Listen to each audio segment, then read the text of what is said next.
Chapter 1, The Breaking of the Curse. That year, on the day university acceptance scores were announced, the aimless young man, Caleb Thorne, manipulated Serafina Lennox into abandoning her opportunity at the prestigious Haversham Institute of Technology to enroll with him at a mediocre technical college. Vivian Lennox, Serafina's older sister, tried desperately to dissuade her, only to be met with malicious curses and a devastating, poisoned death 10 years later.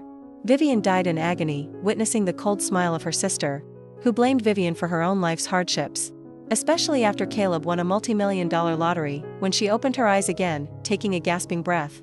Vivian realized she had returned to that pivotal moment a decade ago. Serafina was yelling, "You're such a selfish jerk, sis. Does seeing me happy bother you that much? I like going to the same college as Caleb, and that's final." In the past, Vivian had simply dismissed this as youthful impulsiveness. But now, knowing her sister's underlying malice, she found it bitterly ironic. A wry smile touched her lips, washing away the despair of her previous life. "Fine, do what you want," Vivian replied coolly. "I've warned you. What happens next is your business." She turned and walked away, leaving Serafina stunned. Immediately afterward, Vivian began packing her belongings, determined to move out of the house that had been her prison for so many years. "Did you argue with your sister again? Serafina is still young and doesn't know any better. Can't you just let her have her way?" Mrs. Eleanor Lennox chastised her, her familiar tone making Vivian almost laugh out loud. "Mom, am I truly your biological daughter?" Vivian asked seriously. "Why is it that from childhood, every single mistake Serafina makes is forgiven, yet I am always commanded to yield to her?" Vivian's sharp words silenced Mrs. Eleanor. The argument was cut short when Mr. Arthur and Mrs. Eleanor frantically began searching for Serafina, who had vanished after submitting her application. When they finally reached her, Serafina merely demanded €2,000 and hung up. Immediately, her parents' pleading eyes turned to Vivian. "Vivian, please, honey." Mrs. Eleanor wheedled. "I don't have any money," Vivian interjected, not giving them a chance to finish. "And I won't have any in the future, either." Mr. Arthur's angry shouts of "unfilial" and "ungrateful" echoed outside the door. But Vivian simply leaned against the door, feeling an overwhelming, blissful relief.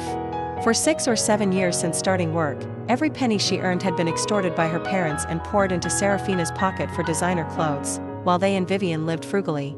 Now, it was finally over. Chapter 2, The Truth Exposed. The following morning, Vivian booked a first-class train ticket, savoring the comfort she'd never allowed herself before. Before she could rest, her phone rang repeatedly. Mrs. Eleanor angrily blamed her for not watching over her sister and letting Serafina choose the college. Vivian calmly hung up, then blocked all contact from her entire family. 2 days later, just as she left her rented apartment, Serafina and her parents were waiting, their faces stormy. Mr. Arthur lunged forward, slapping Vivian hard across the face, while Mrs. Eleanor grabbed her hair, screaming, "Your sister confessed. You were jealous and deliberately told her to apply to the technical college. Do you have no conscience?" Amid the judging gazes of the neighbors who had gathered, Serafina feigned helplessness, making the crowd even more indignant toward the poor sister victimized by her older sibling. Vivian tremblingly took out her phone. Serafina's shrill, obnoxious voice blared through the crowd. "I like going to college with Caleb Thorne, and that's that. Even if I scored high enough for Haversham, it wouldn't matter.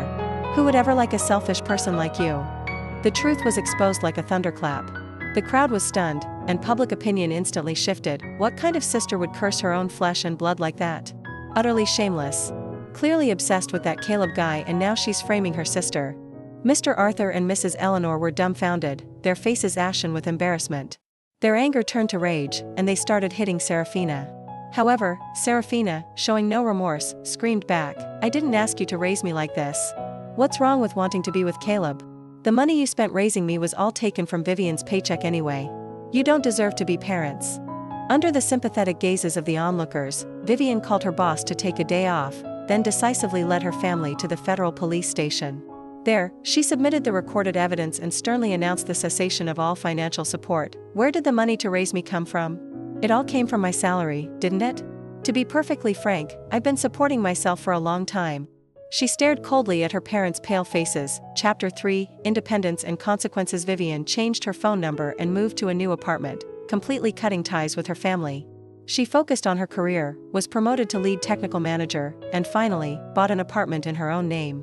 For the first time in her life, Vivian felt light, unburdened, and free. It wasn't long before Mrs. Eleanor tracked her down. Her voice was frantic and pleading. "Vivian. Serafina.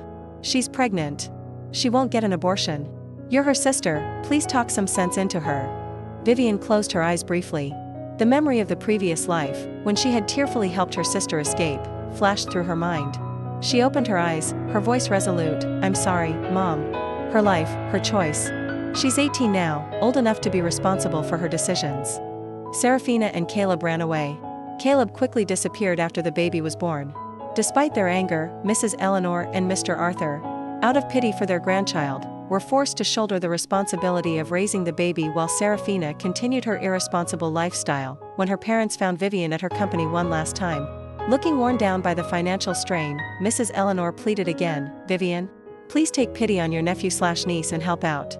You have a stable job. Just a little money for formula is all we ask.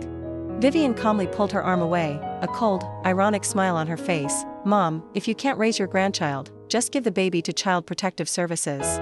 I have no obligation to raise them for you. Stop trying to dump your responsibilities on me. Your own flesh and blood. Are you really so heartless as to abandon them? Mrs. Eleanor screamed, my flesh and blood? I'm sorry, I didn't give birth to the child and I'm not their mother. Stop assigning me responsibility. From that day forward, Vivian blocked every phone number and even moved residences again. Her life returned to peace. She focused on her studies, traveled, and savored every moment of her autonomy. When she was 30, after buying an even larger apartment, Serafina and her parents found her again, demanding money and cursing her ingratitude. If it wasn't for you, Mom and Dad wouldn't be suffering like this. It's all your fault. Serafina shrieked hysterically. Vivian stared straight at them, her words cutting like a sharp knife. The money for your tuition since childhood, your clothes, your tutoring, your living expenses. Who paid for that? To be perfectly frank, I've been self-sufficient for a long time. If you need a handout, find someone else. Never bother me again. Vivian slammed the door shut on her new home, leaving the sound of her family's desperate, furious cries to fade away. Years passed. Vivian became a successful, independent, and free woman, often traveling abroad. She knew her former family situation was deteriorating, but it no longer concerned her. Vivian Lennox had chosen to live for herself, and this time, she would never look back.